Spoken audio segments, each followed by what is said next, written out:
Welcome back to Sunday Vibes, one and all. We're back in the pub, me, Chris and Pat, to answer your burning questions. The first was sent in by Ross McBride, who says, who is the most irreplaceable player in the league? How are we treating this? The most important player to the club or the most important player in terms of winning the league, staving off relegation? We're going to break it up a little bit. Break it up a bit, I think, because it's a bit more one. Interesting, yeah. Yeah. So let's start with the very top of the league, because that's what people want to hear about. The most decisive player in the league then, either City or Liverpool. Is who could who they we're not opting leave? for? Who could they not lose? Probably Edison. Like, I genuinely think City can fade pretty much any outfield player. They did it with De Bruyne last season. They're going to have to do it with Sané this season. Now they've got somebody who can stand in for Fernandinho. In fact, they did it for stretches without David Silva and Fernandinho last season as well. So maybe Edison. So Edison is kind of the guy who you think is going to be the biggest downgrade for them in any given position. And as for Liverpool, I don't really think Liverpool are going to win the title anyway. So I feel like losing a player for Liverpool would make them worse, but I don't think it's going to make them. It's not going to turn them from the second best team in the league into the third best, but also nothing changed them from second best to first.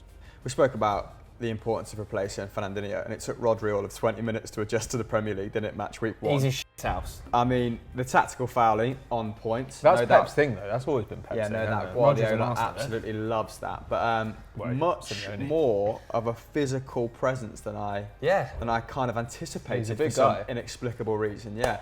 At Liverpool, I mean, odd summer in terms of recruitment because they pretty much only have one first choice right back, one first choice left back, and they're both pivotal to the way that that Klopp plays. But anywhere across that back line, I mean, Matip had a really strong finish to the season. I think his distribution's underrated.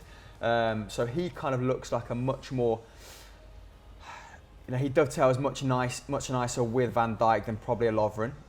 Lovren was kind of being dragged along by Van Dijk. Most people look good next to the Dutchman, but Matip is kind of really carving out his own position there. Joe Gomez can play at right back, but that's probably to the detriment of the centre back depth. Yeah. So you're hoping that none of the fullbacks get injured, and even if one of the centre backs gets injured, then I'm probably much more in agreement with Pat that their chances of winning the league are minimal. I do think it's higher than 5% at the moment, which you said off camera. Yeah. You reckon 5% chance Liverpool win the league? Yeah. Yeah, I agree. I agree with Chris. I think probably a little bit higher than that. I think you're being quite scathing. Not really. I think 5% chance things happen all the time, but I just think that Liverpool, everything went right for them last season, and they finished behind City, for whom quite a lot of things went wrong. I feel like Liverpool are probably more likely to have some injuries this year, and I would expect they're still going to be one of the best teams in Premier League history, but that means they're going to get 90, 91 points as opposed to 97, 98. Yeah, I think another player for Man City, potentially Laporte, given that they've sold Mangala, they've let Company go, obviously, to Anderlecht to become the player manager there.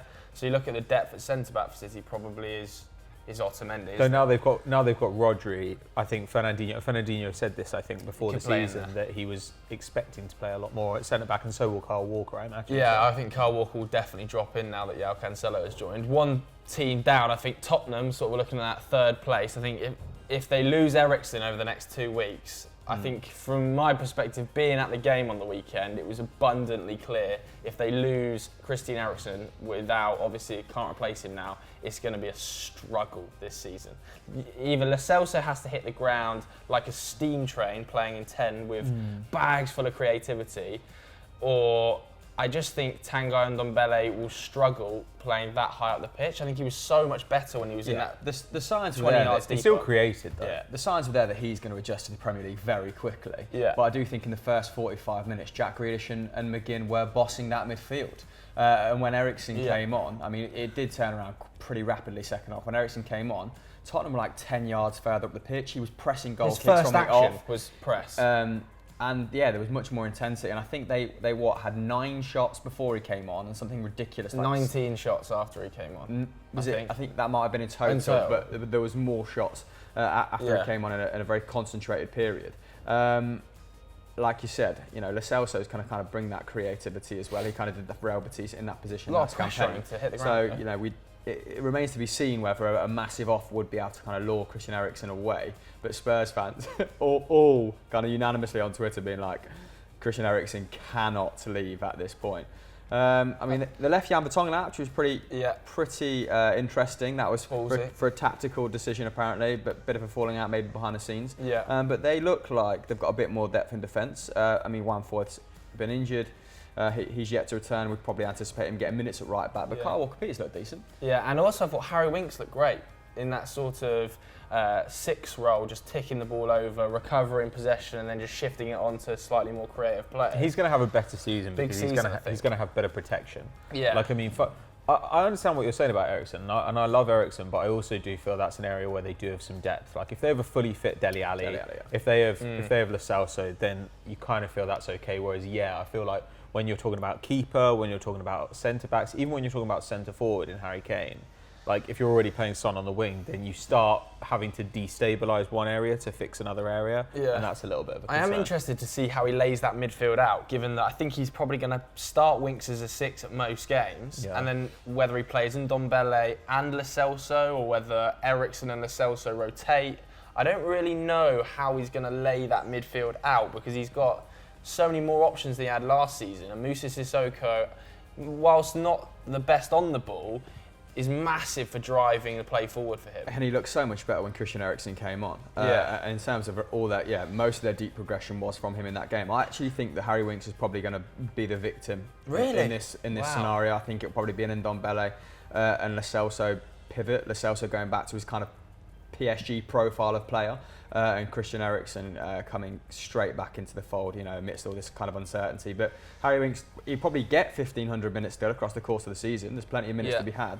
But in that dynamic, he's on the chopping block. What about the race for the top 4 then? Obviously, Arsenal are probably deeper than United and Chelsea in most areas. Probably. They've gotten a lot of players in the summer, I don't think if you were to lose anyone from that Arsenal starting 11, given that they've still got, 4 or 5 players to come back, you'd look at, that you'd think, it's a catastrophe. Maybe Aubameyang, but even then it's Lacazette can step into that void. Torreira would be a loss, you'd have thought, over the course. If Torreira went out, Ceballos does a lot of defensive work. Guendouzi's pretty decent there. Xhaka does defend, he's not always great at it. I think he was probably one of your more productive players against Newcastle. Who, Xhaka? Yeah.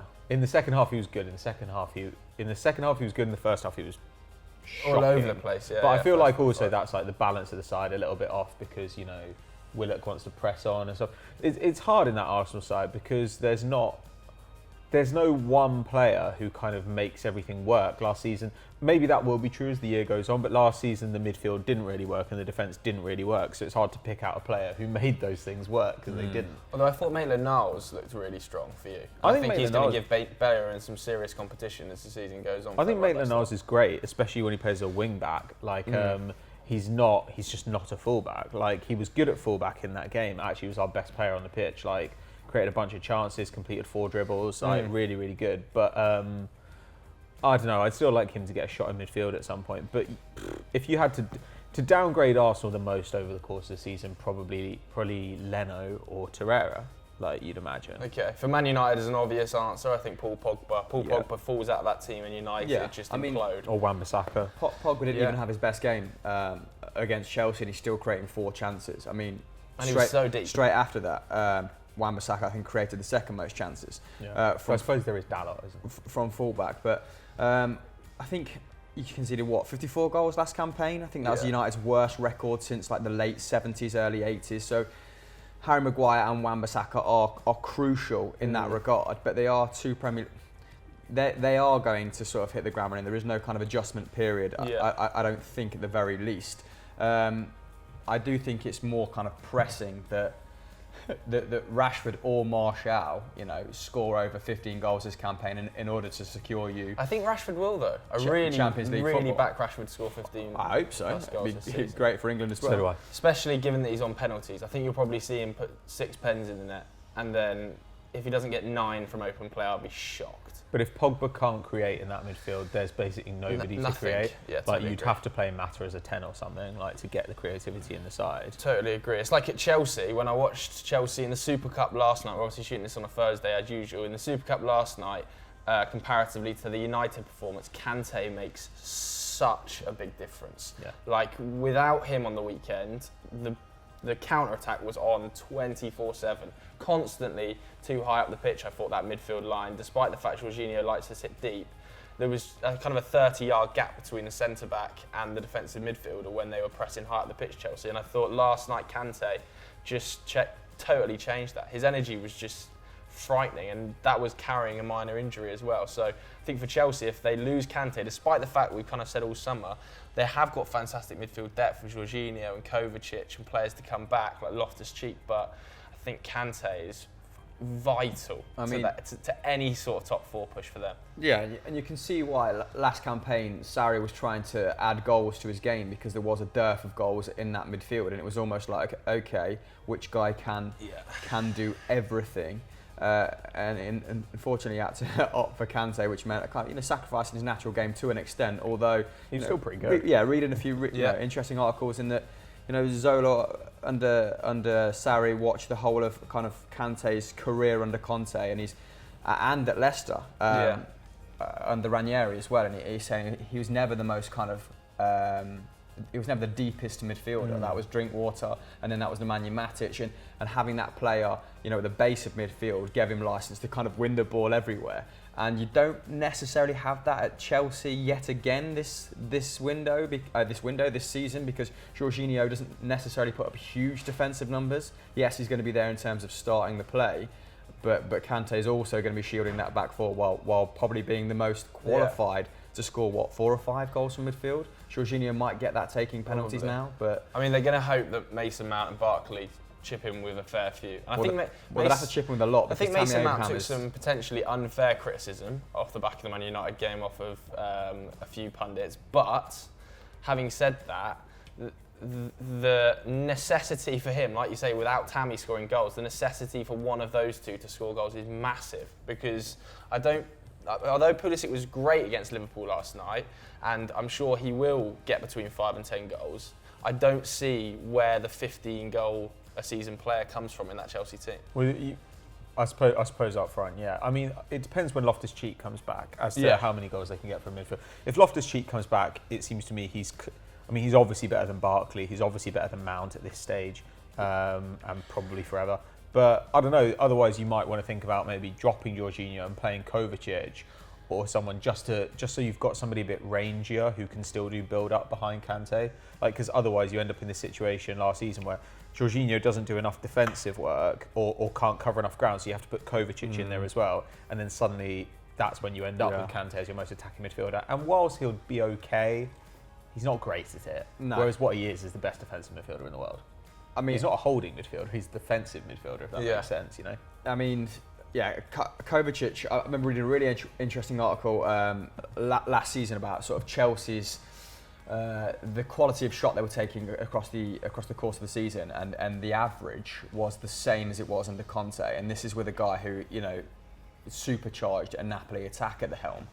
And you think about the kind of being in the same sort of situation, well, a more precarious situation this term. They're not creating high quality chances behind the striker, and they've not got a striker capable of kind of carving out his own chances, which is why Eden Hazard was obviously so invaluable. Yeah. So I don't know, is kind of the system more important than any one given player at Chelsea this term, in kind of the absence of Eden Hazard? Well, maybe. They better hope so, under Frank Lampard anyway. Well, they've got a bit of depth though. Like, I mean, the advantage they might have over United is that, like, if Pulisic could match, say, whatever total Martial puts up, then what they need is for Abraham, Giroud, like the other players combined to match Rashford's total, which actually does look perfectly possible to me. Like, I could see Giroud and Abraham together putting up like 16, 17 goals, and Rashford getting that number on his own. So you could potentially see it like a bit of a mix and match. And I do think Loftus-Cheek will get more goals if he comes back reasonably early than, say, Lingard or Greenwood will. Hudson-Odoi as well to return. Like if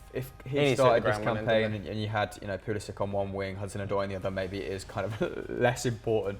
That Giroud isn't so mobile, and they've just got someone to kind of play off and someone to hit time and time again. What about in the kind of in the mid-table? Is there a team that would just kind of bottom out in the absence of one player, or is there a team that would fail to push for 6th, 7th, 8th? I think Wolves without the focal point of Raul Jimenez will struggle. I would have said Jota. You think Jota playing off Raul Jimenez? I think Cutrone could do that potentially. But he's not creative. Like the thing about Cutrone is he is a penalty box striker basically. Like he's not like in the absence of Jota, I don't really know how they get up the field because they have an incredibly conservative midfield. Like Moutinho can't really move. Neves isn't much. But they do hit the ball into Jimenez, don't they? And he's the guy who maintains possession to allow Jota to roam off him. I think without him, and you're playing a front two of Jota and Cutrone, the ball's coming back at you a lot because they are so counter-attacking. But they do have a lot of hard-working, like busy little forwards, though, don't they? Like Jota with Jimenez can get beyond Jimenez, right? Yeah. Whereas if he's playing with Cutrone, who was averaging 12 passes a game at AC Milan last campaign, which is kind of heavily intimates where he wants to play, like Pat said, which is very much so in the penalty box. Then you do lose, Jota kind of enabling himself to get in the box. He'd have to work it all the way up to Cutrone, which seems a little bit unfeasible. So in that sense, I probably agree. Jimenez is a better partner for Jota. Yeah, I just think he's such a key component. But playing all three, at some point might be pretty interesting. It's more that I see a front line of Jota and Cutrone as better than a front line of Jimenez plus any of their other attackers. Like I think if you don't have Jota, then you kind of have to play like Jimenez and like Adama Traore or something, and I just don't. It doesn't really work. Like in that situation, if Jota got injured, for me, I'd think about changing the system. Like if I were Nuno, and to be honest, he might do. Like we haven't seen them have to deal with like a really serious injury, so it might be that if something like that happened, he'd say, well, actually, we do need more bodies going forward, and we're going to play less conservatively. Yeah. Should we talk about Brighton? Brighton pretty exciting on the weekend. I thought that was a fun little side. Obviously, shifted to a back three straight away and put Solly March at wing back, which is a big shift up. Although the only 45 was kind of anyone's game. And it was kind of classic Brighton in the sense that Duncan, Duffy were just slinging their bodies in the way. Yeah. But what we did see was, it was a really interesting lineup. Like you said, March at kind of left back. What was it? 5-3-2? It was like a 3. It was Glenn Murray up front, wasn't it? It was Glenn Murray as a focal point, but then second half he got chopped, didn't he, for Mbappe and all their forwards got to run out, and they looked much better. I think some of the interesting stats we picked out for winners and losers was that in that game, Glenn Murray won half the amount of area duels that he did last campaign, which kind of signals they're not going to be as direct, and he might not be as crucial a component to that system as he was under Houghton, because they looked a lot more mobile when Mbappe and Andone came on, and they both scored within 15 minutes. Really good goals. I think Andone was about 60 seconds. And they're going to have some casualties from those class front lines. Like Jahan Bash didn't even travel with the squad, couldn't even get on the bench. So I think some of those signings under Houghton last season, especially going forward, might take some hits. I think Locardi will be all right. He's a bit more auxiliary as a right winger out there on the weekend. But in terms of the question, I think if Dunk was to get seriously injured, given that they're playing a back three. I know they've got Webster to come in that they signed this summer, but he's so vital as a leader in that back three alongside Duffy that I think if he was to pull up, they would be in quite a lot of trouble. Yeah, I think it's a fair assumption to just opt for one of their centre backs, because by expected points last season they should have finished below Cardiff. Despite their defence being kind of very mid-table, which paints a picture in itself. Should we kind of backtrack and do Leicester and Everton, because we did Wolves and it feels like you can't talk about Wolves without Leicester and Everton at the moment. Yeah. Vardy? Still maybe. Vardy, I know that 18 goals last year. It's just like that. It's that goals going forward. We love some of the wingers like Harvey Barnes and people like that, but I just don't back them to have a 15-goal a season player without Vardy. Yeah, but then I feel like someone like Chilwell is such a big downgrade as well. Like I do think Maddison will kick on a bit, like, and have a bit more freedom because of the guys behind them, like, and better passing. And Ndidi, Chowdhury can fill into a level, but I think he's such a drop off. The only thing about Ndidi is, I feel like they do get defensive work from the rest of the midfield, and I do think the back line's good. Yeah. Like, don't get me wrong, like, Ndidi is really important, but I'd be tempted out of Ndidi and Vardy to go for Vardy, just because I don't know, like, I feel like defensive issues, like when we're talking about centre-backs and stuff with Brighton, I actually think it's extremely rare that a centre-back is like the most irreplaceable player in a side. I think that's almost never the case, just because like system is more important than personnel there. I might have said... I don't know, Ndidi is a good shout, but I think I'd go for Vardy. I might have opted for Vardy over Ndidi if Harry Maguire was still at the club, because I'm not entirely sure, about Sionku and the kind of disparity that's going to create, talent-wise at least between him and Maguire. Although he's quite highly rated, they've still got Benkovic. Plus Evans next to him, plus Chilwell and Pereira. There is a lot of strength in that defensive line, and I do think Hamza Chowdhury, he's still just very raw. Like he hasn't got much passing or whatever, but he does a lot of defensive work. The defensive line wasn't really tested as a result of Ndidi putting up kind of 6 tackles and interceptions. I think Harry Maguire was only making 2.2 tackles and interceptions last term because he didn't face an awful lot of the ball. That was like half his output at Hull before. But I mean, you do lose kind of Harry Maguire's, was it around 6 long balls a game as well? If you're Leicester, kind of he gave them that variation in terms of distribution from the back. I think only 3 outfield players completed more passes, and he had the highest success rate out of those players. I think it was like Alderweireld, Connor Cody, maybe Florian Lejeune, actually, weirdly enough. Although he had Rondon. Although he just had to go along out of necessity. I mean, Tielemans will help replace that. Yeah. So I suppose maybe Wilfred Ndidi, just to kind of bring it back to the point, in a sense that he's going to maybe ensure defensive continuity, and Jamie Vardy maybe less so for me, just because Maddison high chance creation, like Harvey Barnes high chance creation, Ayoze Perez a bit more mobility now in that forward line, a bit more pace. Like I think Vardy's going to have more chances created for him as a result. I think a bit like Everton, and I think the next 2 teams, Everton and West Ham, quite similar in that if Everton lost a centre back, they'd be in big trouble, whether it be Yerry Mina or be Michael Keane. And West Ham, if they lost a centre mid, big trouble. I think if they lost Declan Rice, there's just such a gaping void in that hole. Is it Mark Noble and Will Shearer in there? Opportunities missed with both these clubs right over the summer. I can't believe they didn't sign good signings, and then also had like the exits were puzzling, right? Especially with Everton. It's just a weird balance. It was like they went for the best players they could get, and not necessarily the best balance. I mean, the thing is about West Ham, I think, is that even with Rice, they're going to be woeful defensively. So you could actually argue it'd be Fabianski. Like Fabianski was the best keeper in the league last season. True. In terms of saving more shots than were expected. I think he was like, his season last year, he saved more goals against expected goals than De Gea did for United the season before. Which was about 14, right? Yeah, that's how much he overperformed. Goalkeeper ever, arguably. Yeah, well, I think, no one's saying Fabianski was as good, but he faced a lot of shots and basically performed at an insane level. And I think United finished second, and they wouldn't have finished second without De Gea. Yeah, and I think that even with Diop there and Rice there, I don't particularly like their defensive personnel. Like they cannot stop shots, and so the only thing they've got to stop shots becoming goals is Fabianski. So I think if they were to lose Fabianski, they would be in serious trouble. And watching them against Manchester City, I thought for all the kind of promising signings they've made going forward, and Seb Hall had some really nice touches in the opening exchanges, and they played with a good intensity in the first half an hour, and Man City were kind of slow to wake up, or slow to grow into the game. Like they need to upgrade their fullbacks if they want to. They're not going to break into 6th. Or I'd be pretty surprised. My God, they were talking about that on like the BBC website. Nuts. I mean, not even going to break into 7th. Sorry, never mind 6th. That's totally out of the question. I mean, I'd be very surprised if they finished 8th with those fullbacks. Like Friedrich's had some okay defensive moments. Like Cresswell is technical. He's tidy. But they were just getting bossed down either side, and none of them, felt like European quality fullbacks. But yeah, Declan Rice.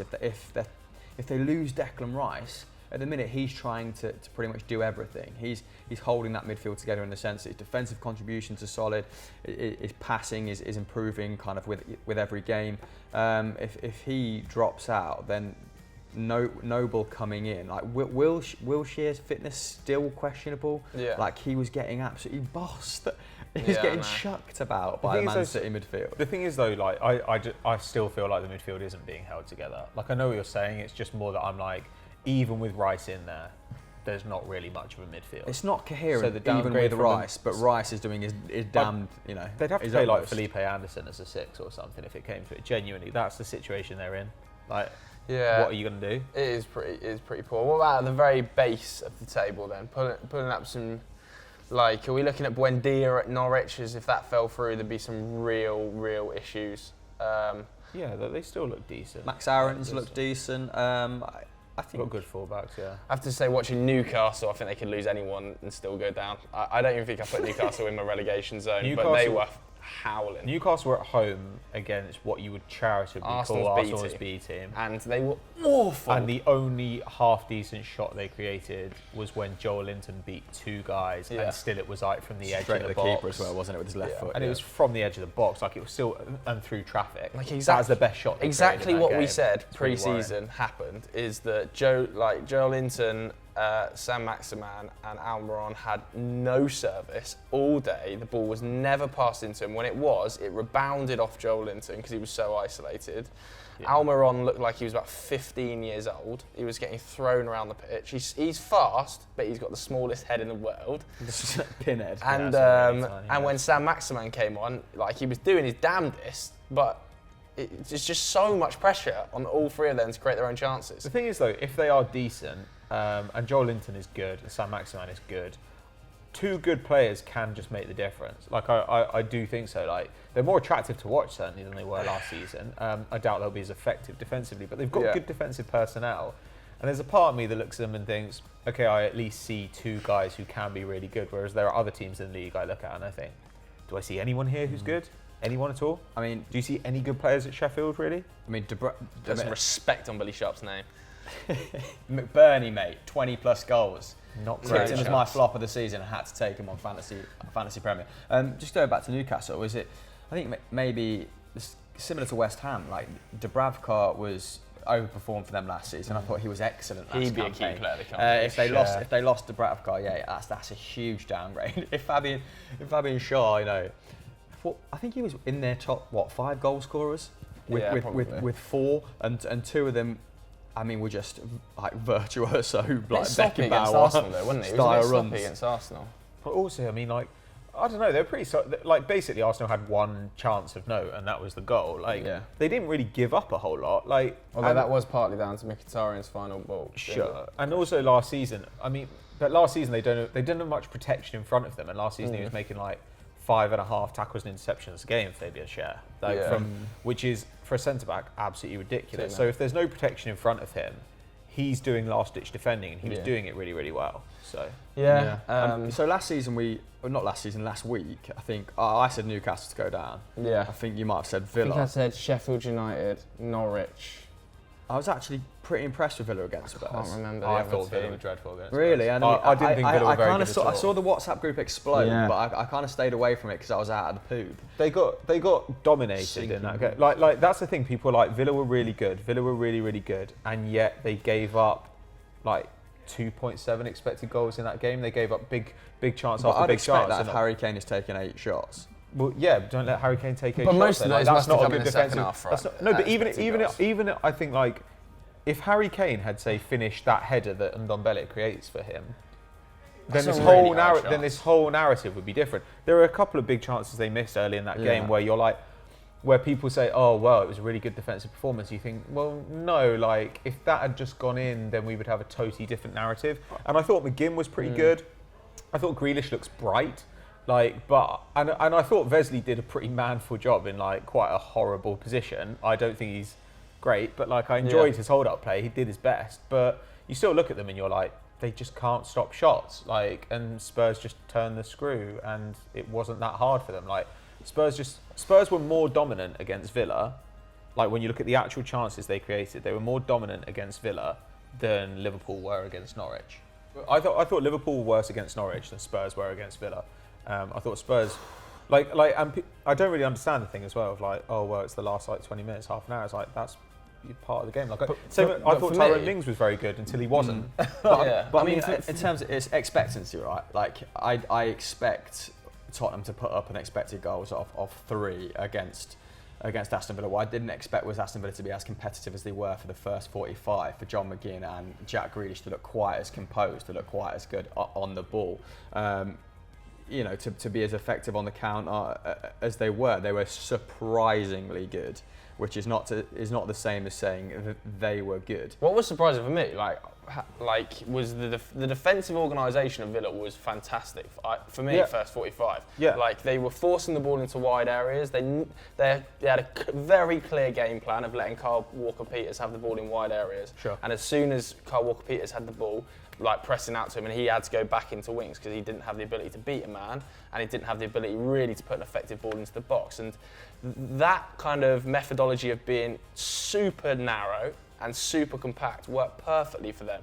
And I think that might well end up being a template that people will use against Tottenham this season, because their fullbacks, I thought Danny Rose was okay, but Kyle Walker-Peters in particular is let the ball get funneled to Walker-Peters, and then we'll suddenly press on Kyle Walker-Peters. But that's my worry, that's the idea of like this working perfectly.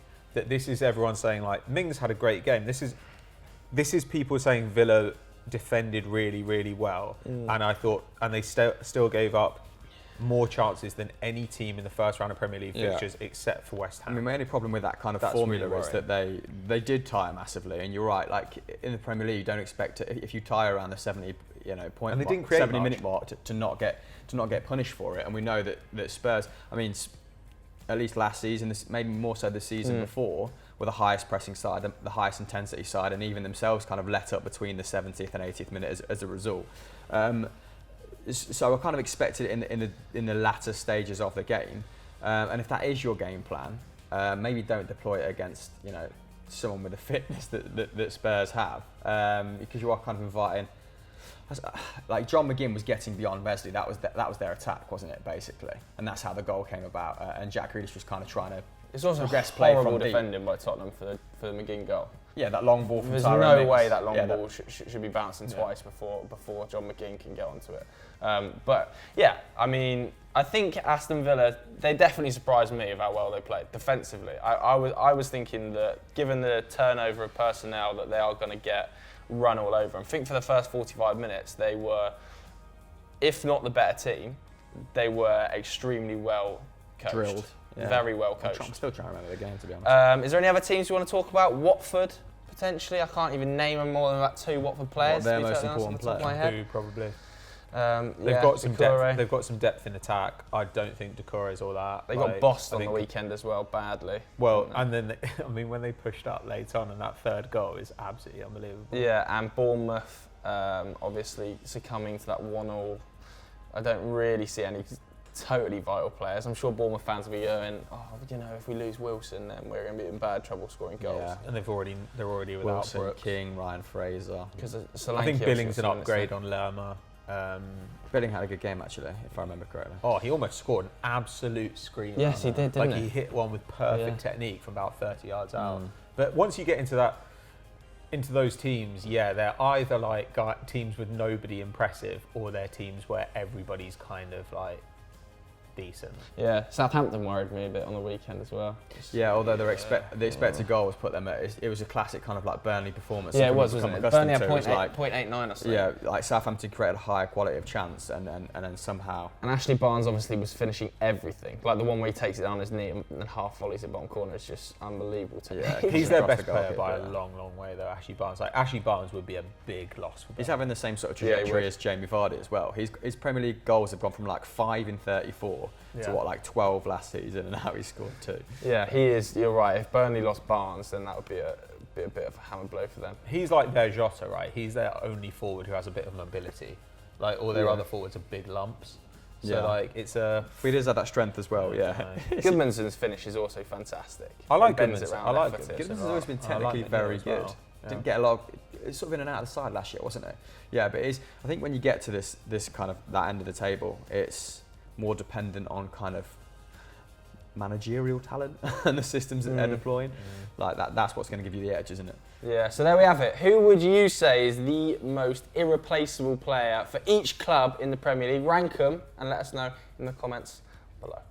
Moving on then to quick fire questions. The first was sent in by Zach Kingdom. He says, who do you think could still move away from the Premier League this month? Of course, European transfer windows open till September the 2nd, I think, so a little bit of time. Alexis Sanchez, who stands out. I don't think you're going to let him go now. You let Lukaku go. I think we will. If we can get rid of him, we'll get rid of him. Rome are reportedly interested, and they could use a forward because Dzeko's like 34 and they let El Shaarawy go to China, didn't they? But yeah, well, the rumour was that we might subsidise 50% of his wages to let him go to Italy, which I'd be perfectly fine with. United are just desperate to get rid of Sanchez, and I think we would 100% take an offer of any kind from someone in Europe, despite the fact we'd be a bit light going forward. I think he'd rather give the minutes to Greenwood and Chong. I wouldn't be so... The thing is, if they did that, I think we'd think of it as them doing what Chelsea have done, which is basically saying, season's a write-off, let's get this guy off the books while we can, and then we'll go next year. But then I keep reading things from people predicting that Man United are going to finish fourth and saying, oh, Man United have done such good business, Man United are in great shape. And then I worry that maybe at Man United they think, no, we're actually really well set up for this coming season. I can't really tell. They definitely do. United definitely are very happy with their window. And I think everybody's got a little bit carried away because we've somehow beaten Chelsea 4-0. Got a really good result. But it's like you're no closer to...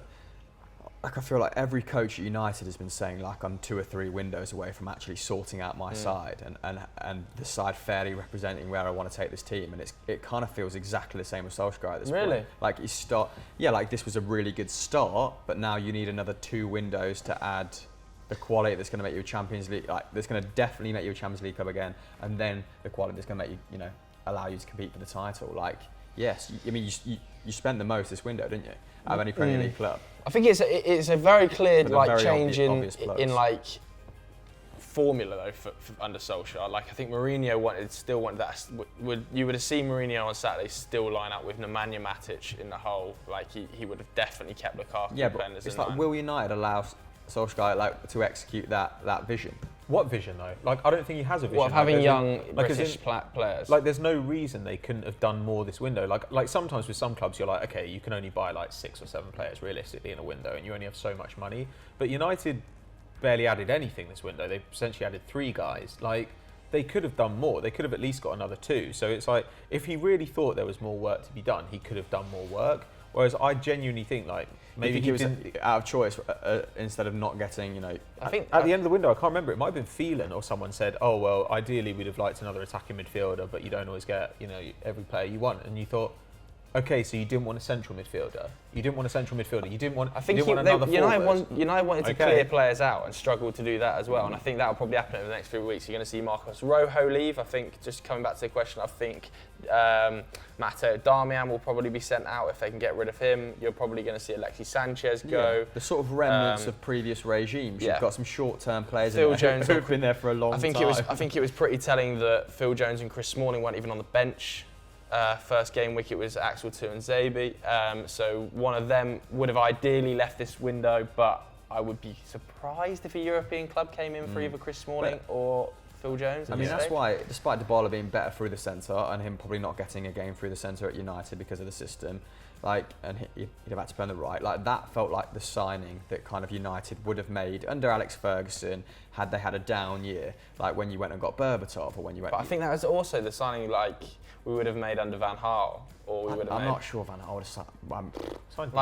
when we got Di Maria. That's what a lot of United fans would very clearly made the comparisons between the Di Maria move, a player who didn't want to play for the club but was bought in because he was going to get a big paycheck. I mean, there's harder things to kind of account for, isn't there? The actual willingness to play for the club. I think Eriksen is still in the potential mode of leaving.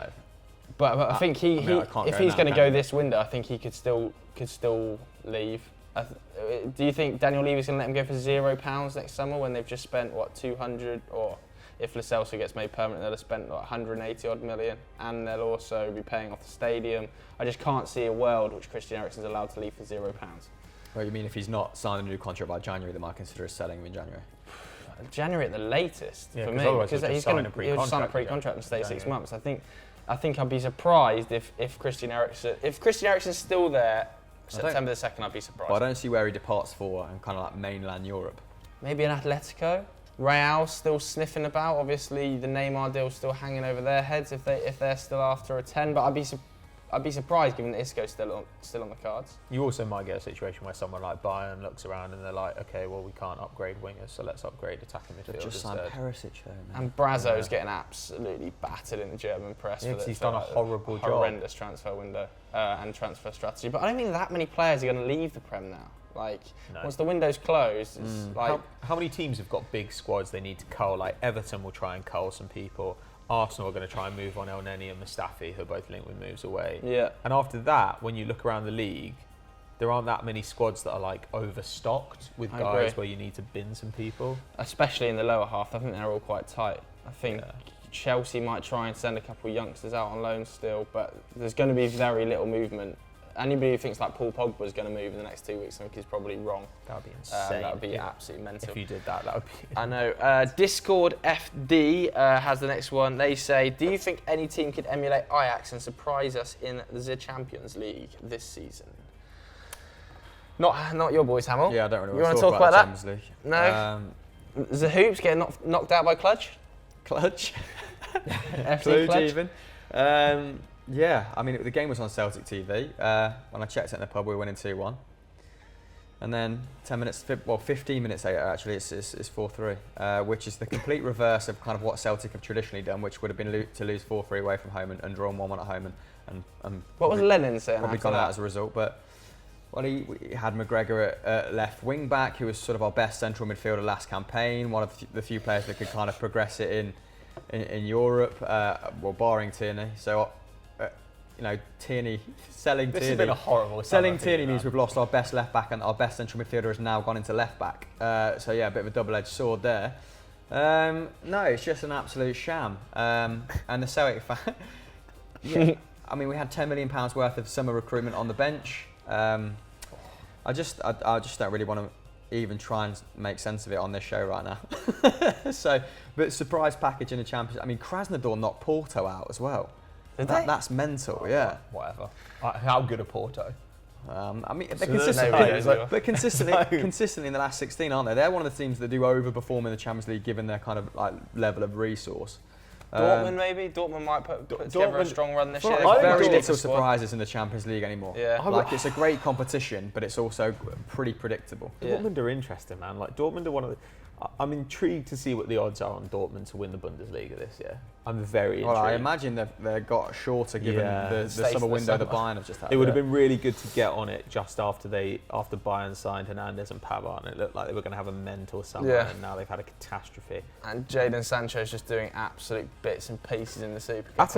Atalanta are definitely a danger. Atalanta are a great attacking side. They're super fun to watch. Like they've had elite numbers in Italy for the last couple of years. And what sort of dealings have they done though? Because that forward line is getting a little bit old now. I don't know really what they've done. Was it Ilicic? They have got Moussa Barrow though coming through, who's getting more and more minutes, and I think looks like a really, really good prospect. So they've still got a ton of talent there. Like, I mean, it's older, their forward line. They are going to have to think about an Alejandro Gomez replacement, but I kind of back them to find something. They do pretty clever recruitment. They've got a good academy. So they've got a very good academy. I don't know. Yeah, I look at Atalanta and I think there's a lot of continuity, and also just having the same players and the same manager season after season really does do a lot for the way your club plays. Like, they understand each other. Like, there are kind of automatisms in terms of like how players like interact with one another. They just know where the other guy's going to be and they know what they should be doing. I think Atalanta are, generally speaking, going to be a bit of a danger. Yeah, Gasperini. Let's finish with personal questions then. This one was sent in by Joker Oliver. He says, what do you guys eat for breakfast? Oh, right. Has it come to that, has it? It has apparently come to that. I mean, we've also got Umar says, thoughts on cricket?